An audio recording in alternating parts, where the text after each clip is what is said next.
Hey guys, welcome back to the podcast. Today I've got none other than my Miss Capra, I sound like Mr. Capra, who but does not sound like a dude. I What do the te- kids say to you at jiu-jitsu? I teach toddler jujitsu, and so it's like 3 to 4 year olds ish around there. A little kid came up to me and tapped me and says, "Why is your voice so deep?" I'm like, "Kid, it's 2023. You can't be asking people why their voice is deep." Why does your voice sound like it is? Probably because I've been overtraining, and I got a little tickle in my throat. In your lungs. Yeah. Had to get on some antibiotics. I told you though. This is me telling you. You can't diet hard and then overtrain. I know, but I was I was trying to do something. I had a mission. I was on a I mission. was training for a jiu-jitsu competition, simultaneously trying to cut. It was Well, let's get into it. Because we have limited time today. But guys, thanks for joining us, and Ms. Capra, thanks for taking time out of your busy schedule to. You know me, I always like to grace you with my presence. We got on the subject. You brought it up actually, and then I brought it up in our Agoge mentorship group. We talk about it literally all the time, though. Yeah, but it was kind of an interesting way of bringing it up. Is you brought it up saying like all three of my husbands. Oh God, babe. It's terrible. That's not the way I started that conversation. It's the way I heard this conversation. All three of my husbands had absentee fathers. Well, it's not just that. Honestly, I have been married 3 times. You are the third, so you're the third. I told everybody in the group. What'd you tell him? I said that I'm the third and final. I have a grave site out in Temecula, California that I dug for you. That is it's all dug out, 8 foot deep.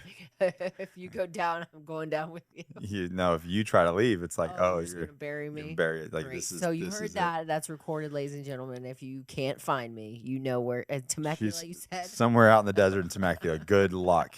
See, here's the trick though. I learned though is like you put the body down 8 feet, put 4 feet of dirt, and then you put a dead animal at 4 feet, and then you dig down deep. So if anybody digs, they hit the dead animal. Like, oh, it's just. So a dead you animal. just heard all that. So go underneath the wolf or whatever he buries on top of me, something stinky, and then find me in the bottom. Anyways, you're done, babe. You're locked in. No, I even just since I was younger and I dated, I don't ever remember dating anyone with a dad, which is scary. It makes Now, me was that just the demographic? Like that was just how many fatherless people you had around your life? Probably. Or was that a choice? No, it was definitely not a choice because I didn't even think about that or ask about that until maybe we started talking and you figured out it's like people I was attracted to, but You're just attracted to guys with daddy issues. That's what I'm concerned with. That's the part that scares me. But no, it really was true. It's like even like my first boyfriend growing up, all the way into my marriages, I was with people who either had a father die like really young. That was your first one, right? Your first husband? No. Wow. Yeah, that's my second husband's died really young. There's a trend here. Yeah, my first husband's is still alive. My first husband is dead, but his father is still alive. I didn't know that. I just never even met him because For some reason I thought he killed himself. Nope, and he had nothing to do with us, so I never even met him. But Okay. the point being that all these young men, so many young men, and they were very, very damaged. I honestly think growing up, I sort of had this like draw to help fix people. I'm sure there's like other psychological reasons for it, but predominantly like I just grew up in a church family. My parents were pastors, and so I was like they did lots of missions work and ministry, and so I kind of always thought I could just help people. So I would like these guys, and I could tell they had a lot of issues, and I wanted to help them, and that kind of became like my project or something. I don't know. Or was I a project? No, you were a mess, and I was a mess, and it just kind of happened. But that was like growing up. I remember thinking that like I could help them in some ways and whatever. But ultimately, in both of those cases, there's like a deep, deep wound, I think, that they can never. So a lot of them can't even put their finger on what it is, and you as a woman, like they might think that you can use you to help fix it, but you can't. You definitely cannot. Yeah. And I learned that, the hard way is like I'm trying It's to really be got there. nothing to do with you. No, has Yeah. nothing to do with me. And you might think you're somebody's like moon and stars, but And you could be. that even But that sick doesn't. and That doesn't mean that it's fixing that particular thing. Yeah. mm-mm. Anyway, so you kind of brought that up. You're like, so the first one was this way, and ended up being abusive and Yeah, some my other first issues. husband. I mean, we started talking when we were 10 years old. We were like little kids together, and then we grew up together, and then we ended up, going to church camps and stuff. But he had a really different life than me. He was very, very abused and had his mom kill herself and all these different things, and so he was a mess. That's what it was. It wasn't his dad. Yeah, his mom. Got it. And he went on just a couple years ago to kill himself. Right. Because he struggled with drugs and our whole marriage and all kinds of things. And then my second husband, his dad died very, very young. And it's almost like his entire existence was just his dad died of an illness, but when he was young, but it's almost like he never fully processed it. And so he was just sort of like angry at his dad for leaving him, even though it was just he died. Yeah. So he struggled and struggled and struggled with his own identity. That was more. And then alcohol. And alcohol. Yeah. And on it went. So, and I have dated guys in much worse spots even than that, with dads that were horrific. So. And then me. And then you. And I don't know, you can share your dad's story or not, but that's you. I just, when I was growing up, just wasn't there. Which that sounds like, oh yeah, I've heard, that sounds like, oh yeah, that's typical, right? But it's not really the fact that your dad wasn't there as much of the issue as it was is because he wasn't there, all the things that happened to you. Yeah.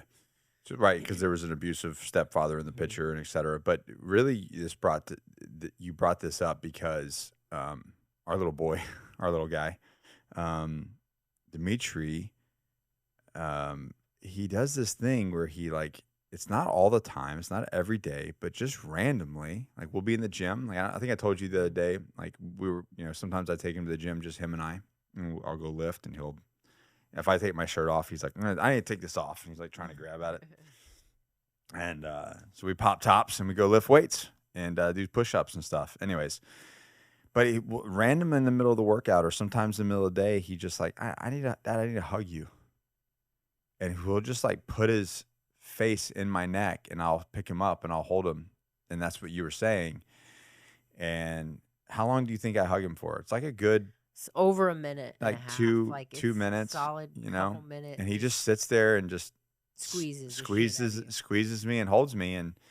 And what did you say? You see how he needs this, or how little boys need that connection?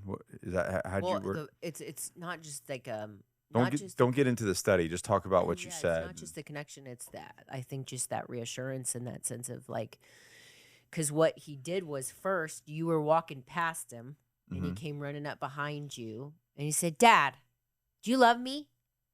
And you were like, "Yeah, bud, I love you so much. You're awesome." And then he's like, "Oh, that's right." I was like, I love you this much. Yeah. And he said, "Pick me up."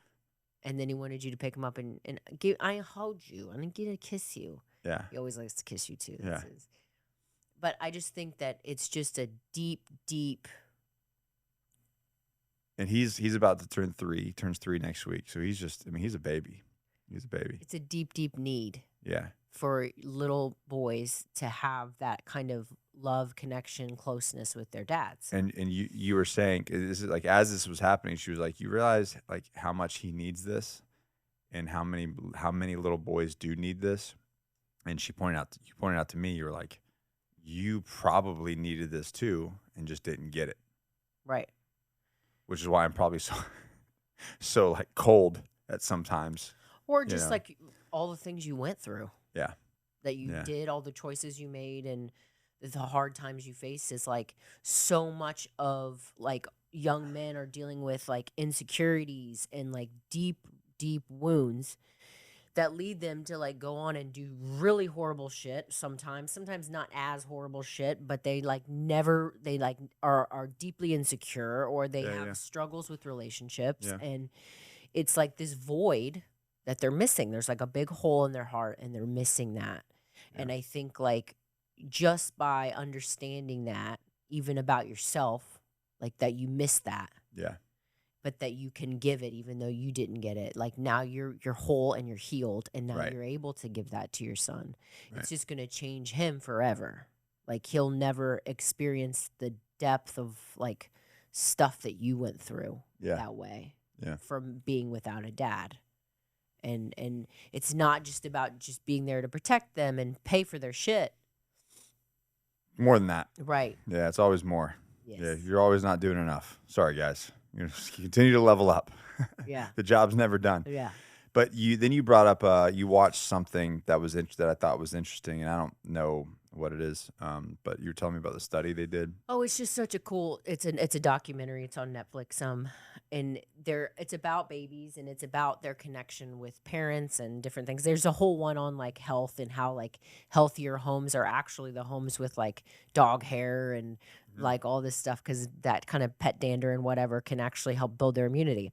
So there's one study that they did where they took and they put really small kids, like 1.5 years old, 18 months, around there, and they put them in a room with their moms, and they let the kids kind of like, there's just a room full of things for babies to do, little toys for them to play with, things for them to open and get into, and then they took their mom out of the room.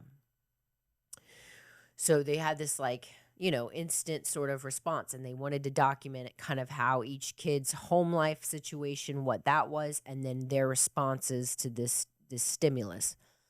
So what they found was, it was really pretty interesting, is like the kids who, I mean, neither one, in none of these studies, the father was present. So there was no father there. But the children who had a present father in their home, like actually went around and explored the room. They were in there alone, and they went in and played with the toys. They were fine. They weren't like afraid or whatever like that. Even if maybe they cried for a second because their mom left. Yeah. They would start going around and exploring and checking stuff out, and they were fine. Had some sort of self-autonomy, strength, kind of confidence. Confidence. And the kids who were in just single mother homes sat on the floor and were just like paralyzed with fear. Like wouldn't go touch anything, didn't, I mean, in every single scenario, they had so many different babies they did this with. That was the one conclusion, that's the one thing they could draw from it, was that the ones that were not acclimating to the situation didn't have fathers in their lives. And it just, the outcome of the study was just that, having, because they had no idea what kind of a father it was in the home, but just having a father in the home, even at the age of 18 months and, around that age, makes them way more confident and able to explore and feel like they are safe and they're okay and they're not concerned about, they're just able to explore the world around them, versus the ones that are without really are terrified. Right. Yeah, and I brought this up. I'm going to pull up some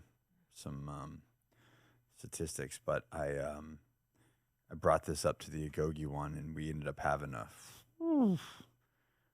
it got a little emotional, to say the least. And I kind of expected it to at some point. But it really, really did, because there it is.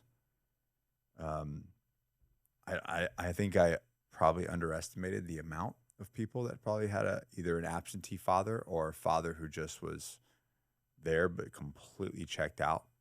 Which one of the LE guys that is currently, he was on a SWAT team, but now he's back to walking the beat for a little while.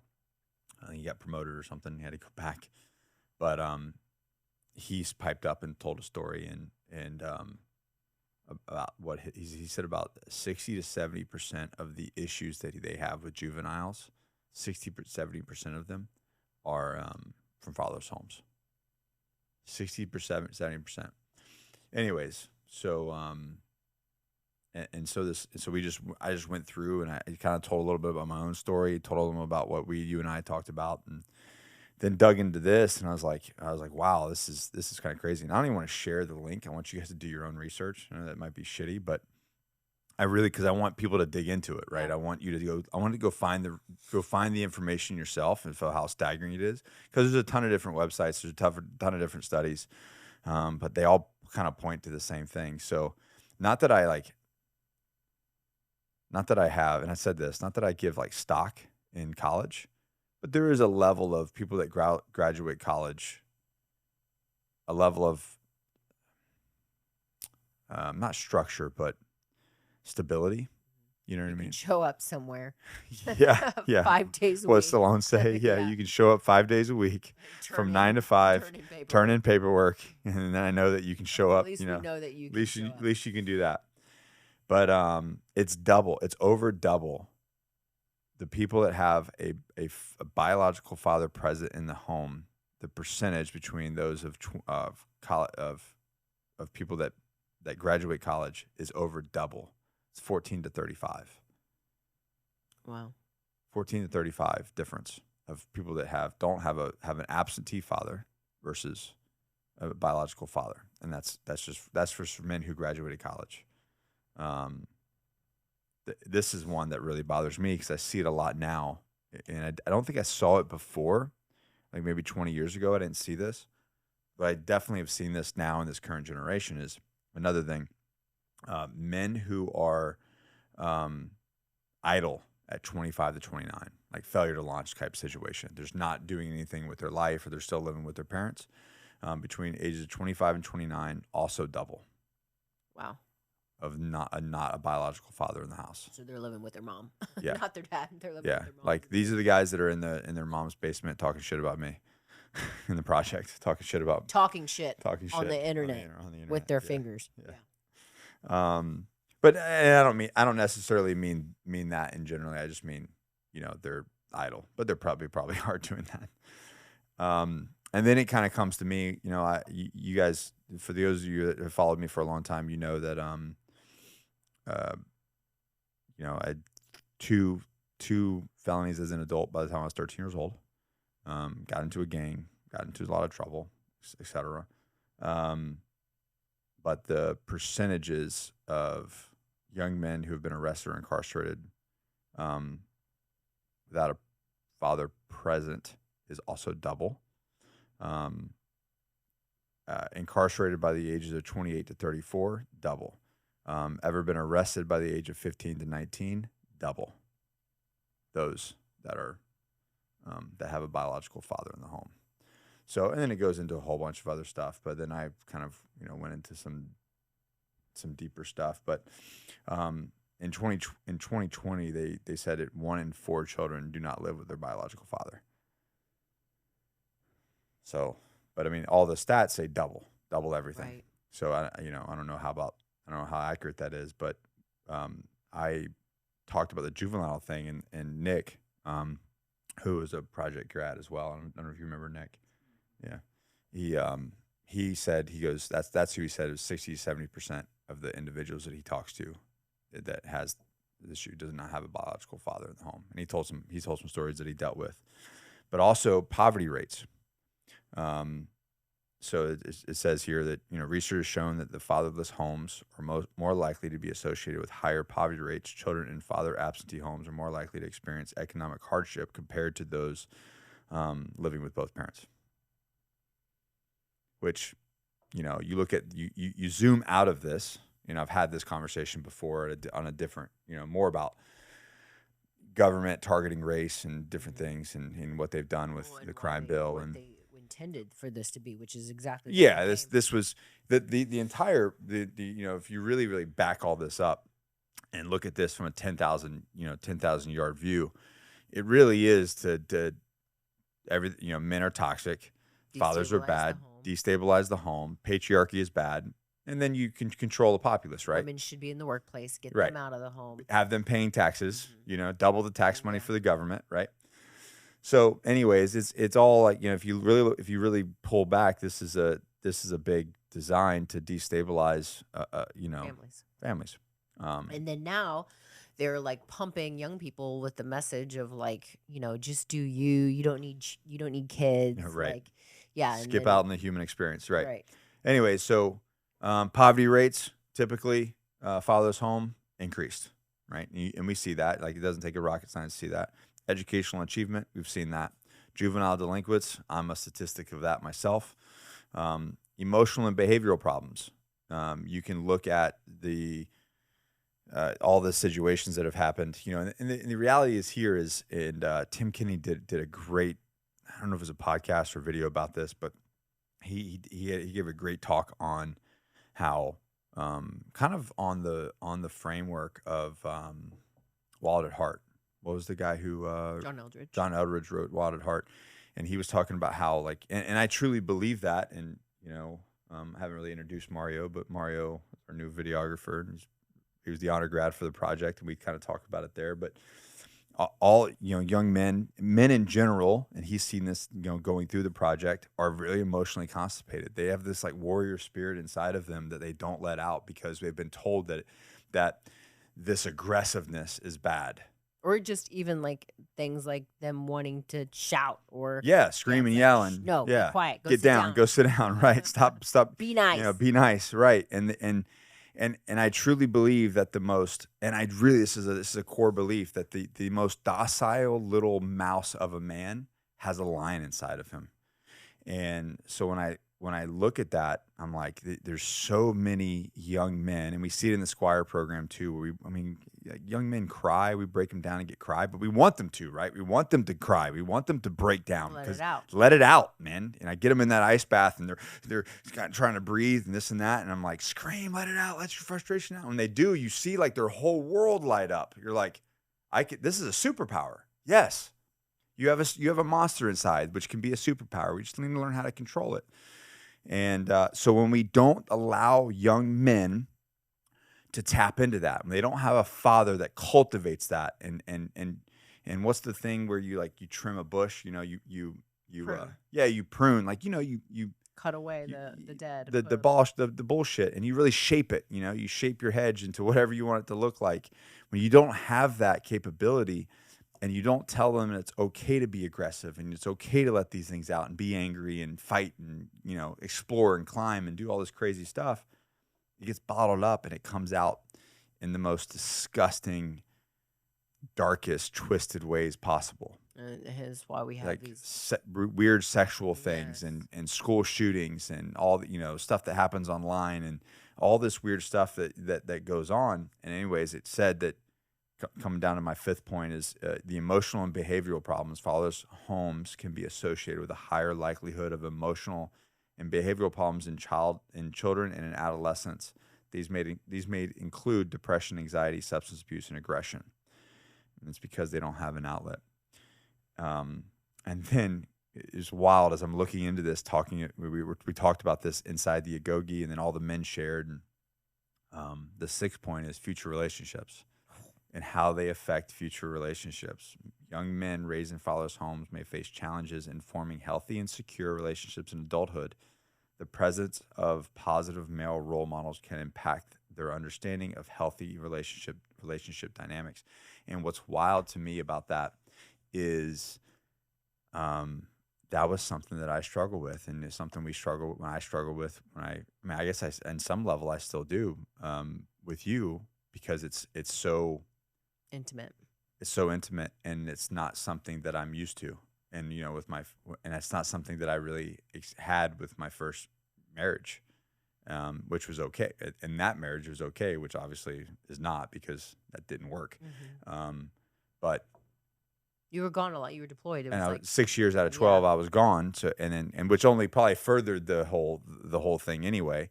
But I looked at that and I was like, holy shit. I looked at your story, what you told me, and I'm looking at myself, and I'm looking at when we first met. I'm like, yeah, I struggled to be really intimate. I struggled to have that kind of connection, even though I want it. Like, I'm 41 years old, and like, this really probably started way back when. Yeah, it's a detachment thing. Right. When I was like Dimitri, going, I just want to hug and hold you, and I want you to tell me how much you love me. I didn't have that from a male.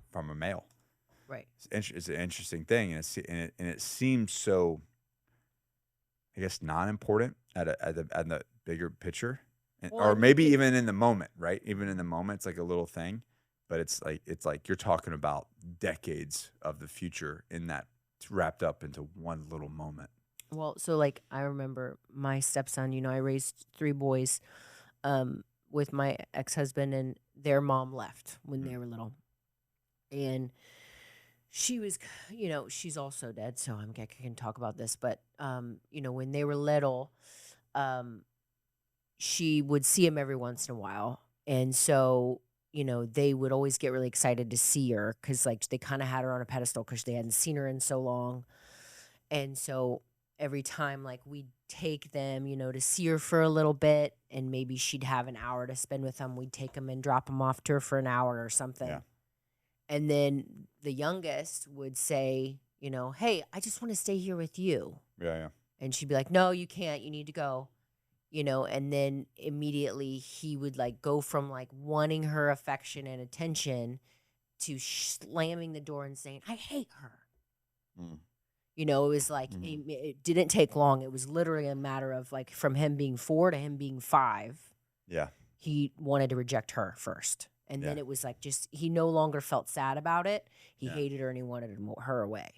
Yeah. And so it's like this little like shift, right? Like I'm sure there was a point in which you wanted that from your dad. You couldn't have it. There was like this longing for it. And then I remember you telling me like around 12 or whatever, you just freaking started hating everybody and you were angry. Yeah. I remember like I distinctly remember that age to where I was just like, I had this just rage, absolute rage inside of me. It was just fire. Right. And it's like, I hated the world. And it's like, that goes where all those emotions and all that like disconnect and attachment and all the things you desired that were just not met, not there, empty, then they switch. Yeah. And especially with testosterone and puberty, like what do you just lit a bomb on fire, dude. Mm-hmm. Like so it's like, and then you move on to like relationships and things like that. And you just have a little bit of detachment from connection and from intimacy. And honestly, the military was probably like the perfect place for you to go because I mean, was it though? Was it? Well, in that aspect of like, it's ironic, especially in special operations. Like if you look at Josh and I have talked about this a lot. That demographic of people, man, we kind of all have a similar backstory. And I'm sure that's what they expect. Right. You know what I mean? Right. They're like, yeah, no, we'll take you, we'll house you, we'll feed you. Let me get a bunch of pay off your school debt. Let me get a bunch of detached, aggressive, smart, capable men. Maybe who don't have a lot of money or financial backing or whatever. Somebody that are extremely send capable. them to college, right? Yeah. And whether they or not they didn't send us to college. They sent us to war. They said you didn't have somebody to pay for your college. Oh yeah. So they sent you guys to war. Yeah, I'm sure that's kind of how that's always been. But I think the biggest thing though that it's helped me to see, like just with you and him, right? Because you guys have this really, I think you do have like a really awesome special relationship. And people, that's my dude. I know. And he's from the get-go, because, and not everybody knows this, but like you were so actively involved with him as an infant. Yeah. Infancy was so hard for me. I was so freaking terrified of that baby exploding. I was like, but I was a veteran dad. Yes. You know what I mean? And so I've I understood. been around lots of babies, but all the hormones and stuff, you have no idea how you're going to feel about something happening to your baby and that you're responsible for it. So I just was like panicking all the time for like 8 months. And you were really, really there to like help with night feedings and all of the little stuff. Oh, I could calm him down really easy. So he's super connected to you. And I think that is so cool. To me, that's really ultimately what I wanted. I didn't want to have this, like, I've got a baby and you're gone all the time. You know what I mean? I wanted us to be a unit. And so I think it is really awesome and that you guys are so, so close. But what I've seen, too, is like people tell us all the time, your kid is just like so advanced. And I mean, who knows? Probably everybody thinks that about their own kid. I don't know. But like, we have a almost 3-year-old. He's not even 3 years old. He's completely potty trained himself when he was 2.5. He completely learned how to swim when he was like 9 months old. He can swim from one end of our pool to the other. He's like very, very strong, full sentences, full communication, understands emotional concepts, like a well-rounded 2-year-old. It's kind of weird. It's kind of weird. It's kind of weird. But I personally feel like it can very much be attributed to the fact that you have spent so much time invested in him personally. I watch what happens with a lot of women. A lot of women, and this is going to sound so harsh, but I feel like I have to say it just because I'm not trying to call people out. I'm just trying to like come on now. Like let's talk about this. Say what you got to say. A lot of women don't know what else to do with their lives, so they have kids, right? So they stop personal development because they feel like they don't know what to do, and they feel like, okay, my purpose is a kid, right? So then they have a kid, and then they that is not their purpose as much as it is their personality all of a sudden. So then you have a bunch of kids, and you create this like little cycle within yourself where it's like you and your kids just kind of sit around and do nothing together, and like you're feeding them shit and you're eating shit, and they're, it's not healthy situation and a lot of times. And then they're stressed and resenting their kids. And they resent their husbands for leaving them with their kids, but then that's what they wanted. And then, so it's like a cycle, right? It's a bad habit. And I'm not saying this is all women. I know a lot of incredible women. I have a lot of close friends that are moms that are like baller. But there's a lot of women that do this. And then what I also see is like when their husband does want to do things with their kid and connect with them and roughhouse with them a little bit, or even just discipline them, the women, because they've created this like kind of like twisted little society at home life with their kid, won't let the man do that. They won't let their husbands discipline their kids. They won't and especially if, it's like a military situation and they're gone sometimes. Yeah. So it's a difficult one. Yeah. So like they're taking away, they're babying their children. And they're taking, they're basically demasculating or emasculating their husbands by like not letting them be fathers, and then bashing their husbands for not doing enough. And it's like, then you now have this kid that just is like your little mini that like you give whatever they want to shut them up. They have no discipline. They have no values, and they don't do hard things. Yeah. Right. Which is literally like a can of chaos. I'm going to use a story. I don't mean to throw you under the bus on this one. But this is like proves your point. Yeah. But my stance on that is like men need to step up and fucking lead. But maybe this is what I'm saying is like I feel like maybe some of them have tried, and fucking try harder. And like, women are put like, your foot down. Yeah. Well, the fact that that a woman can do that and a man backs down means that there's a long cycle of basically being a little pussy, essentially. Yeah. Like you're not leading your family if you can't put your foot down. If you can't discipline your own kids. Yes. Right. But it reminds me of I told him to go get his sunglasses. Do you remember? Yes. This is like around Halloween, I think. Yeah. Because I had Halloween decorations out on the table. Was it a fake spider? It was a fake spider. Yeah.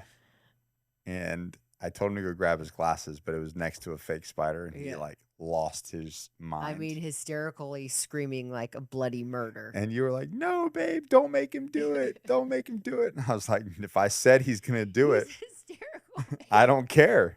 I didn't care. It's a fake spider. I didn't care." He was so terrified. I was terrified. I didn't even know why he was screaming, but I'm like, something's wrong. And I was like, "You're getting your damn glasses, kid. Like, this is happening. I've drawn a line in the sand about the glasses. You're gonna go pick them up yourself." And he was losing it. Anyways, and then you told me like, "What are you doing? Don't make him do that." And I said, I don't know what I said, but I was like, "Sit down. This is happening. Like we've crossed the point of no return about getting the glasses." And then he did it right. And then he did it. And he was like, "Oh," he goes, "It's okay." He turned around. He's like, "It's not a real spider. It's okay." And like he does his little weird little like his little hand with his thing, his shoulders. And I just looked and I was like, "See." I know. And that, but the point is exactly it. Yeah, that is exactly it. And it's like, because of that, he just, and this seems so minute for, on a bigger scale, but like as a 2-year-old, you just set the standard that like you can do something scary and it's okay. Right. And like if it would have gone the other way and I went and grabbed him and didn't make him do it and babied him, right, then it'd be like, oh, if dad said something, but mom, if I cry to mom, I don't have to do it. Yeah. But I told you, I was like, basically sit your ass down. Like, I wasn't sure what was going on. It was so hysterical. I was like, what the fuck? I was like, under no circumstances is this situation changing. This kid is picking up those glasses next to that fake spider. That's going to happen. So I think I told you, I was like, sit down. This is happening. Go get your glasses. And then, but it was just his little face and his little shoulders when he's like, oh. And he always goes, it's not that bad. It's not that bad. But that's the point, right? But how many men go out there and they just go, oh, my wife's, said this, and they just cower to. Well, it happens all the time, and it's like it goes both ways, right? Like, because there are a lot of men that are not leading, that are not doing anything, and they're not consistent. Right. They're not evolved. They can't communicate. They're not doing all the other things. Like, you can't just be the rod all the time. Right. You have to have all spectrums, right? You have to do the belly and belly hugs. You got to show the affection. You got to do the tears. You got to read the books. You got to do all the other stuff, but you have to, men are the ones that turn boys into men. Yeah. You know what I mean? Moms are the ones that take babies and make the boys. Yeah.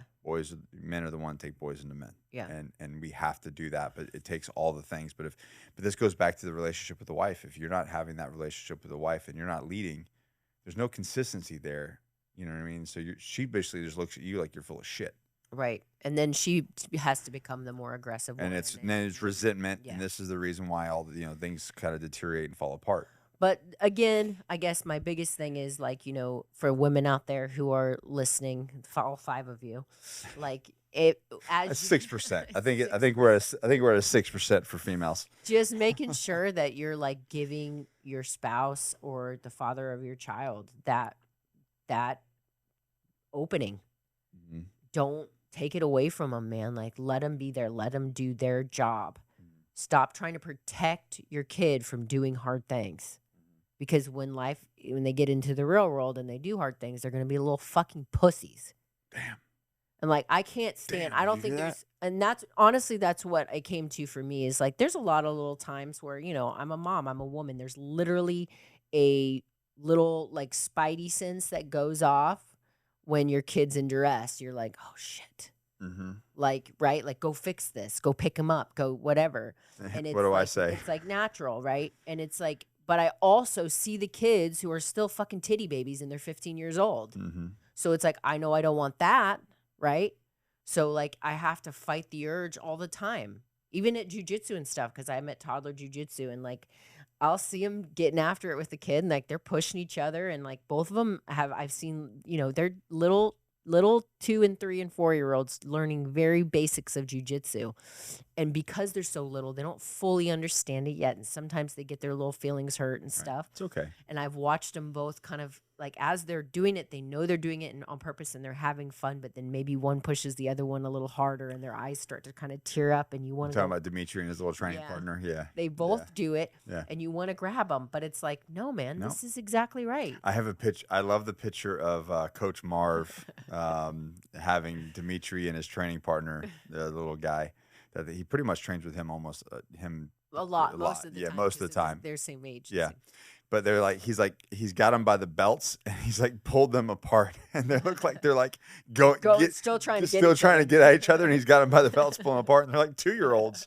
I'm like, that's savage. I like that, man. That's good. But they're learning too that that's not an aggression thing. We don't do that when we're upset. We're doing it to practice. Yeah.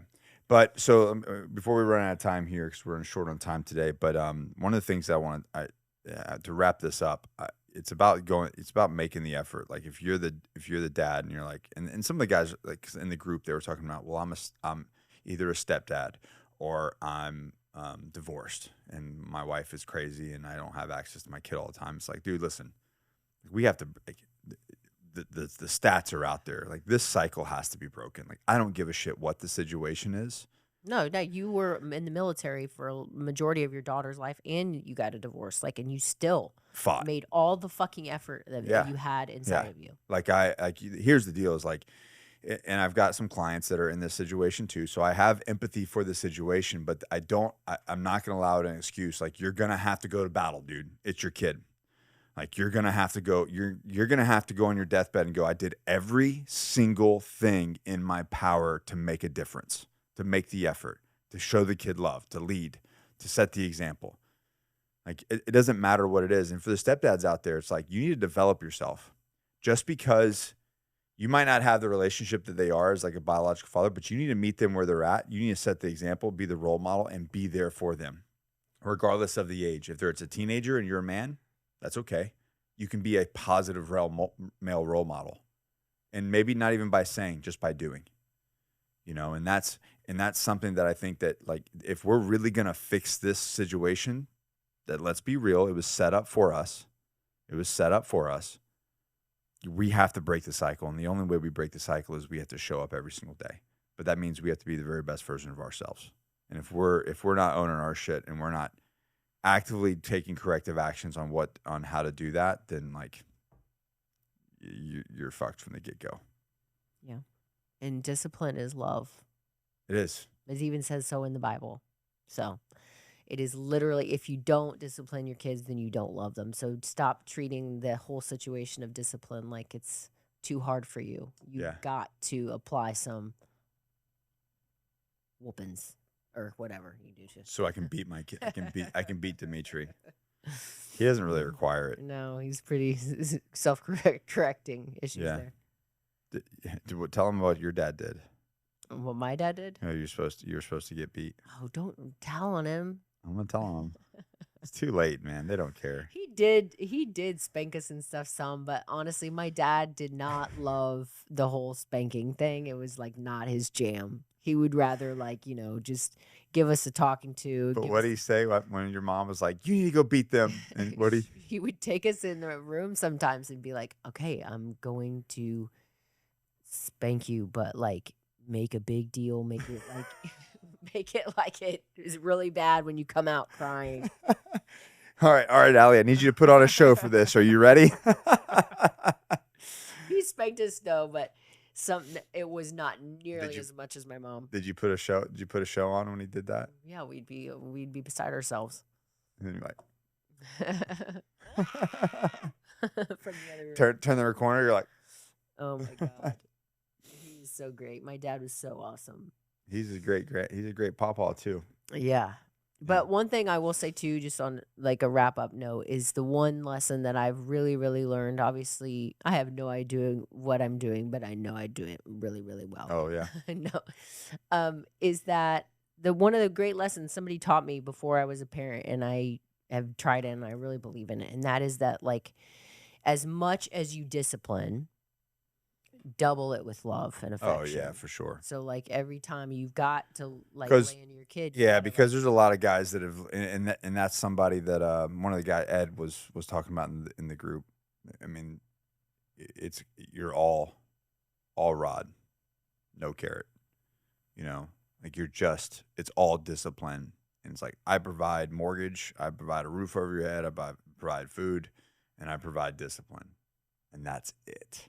Yeah, you're an asshole. Now you're just an asshole. And the problem is like, a lot of guys go, my dad wasn't that bad. Just a dick, and we don't have a great relationship now. Like, that's shit, man. Yeah, that sucks. Like, as you grow up, you're going to want a relationship with your son. You're going to want to be that guiding, because as they grow old, you're growing old, and you still have to kind of lead them. Like, I will lead Dimitri forever. You got some stuff on your hands. That child is obsessed with firearms, and I didn't do it. And you didn't do it. Like, you've tried to do the opposite, and he's like, "We got to go shoot bad guys every day. Dad, come on, we got to go shoot bad guys." I already did that, bro. Like, I shot all the bad guys already. We're good, man. We're good. And this is what he said for his birthday. He's like, Dad, I need a gun. You're turning 3, bro. He's like, I need a gun. And he saw that the Nerf one. The Nerf one that like breaks down to like 5 different pieces and different. He's like, yeah, I need that. I need that. So I don't know. I don't know what we're supposed to do here. Do I lean into it? I feel like if I avoid it, it's going to get worse. No, if you are like, no, we're not doing this. Then he'll be like, I'm joining the military. And I'm like, as soon shit. as I turn 17. Yeah. Then I'm like, shit. So yeah, I guess we're starting 3 years old. I guess we're starting CQB training. He's trying already. He's like trying to show me how to do it. Oh man. Well, guys, listen. Break the fucking cycle, man. Go be a badass dad. And here's the deal. It doesn't really matter. It doesn't matter what the situation is. You figure it out. You put the effort in, and you die trying. You die doing so. And that's just the way it is, because we do have a cycle to break, and we do have a system that has been put against us to make that happen. So anyways, babe, that was really great that you brought that up this week. It was a great conversation. You're a great dad. It was several videos, a mentorship call, and now a podcast all about one conversation. Really It was really Dimitri. Yeah. Well, guys, do us a favor. Please screenshot this podcast. Tag us. Tag Allie in it. Tag me. Tag Always Forward Podcast so we can share it, because every single dad needs to hear this. And wherever moms too. And wherever moms, you 6 of you out there, and wherever please leave us a 5-star review, drop us a comment wherever you're listening or watching this, and let's continue to get this message out. Other than that, never quit, never surrender.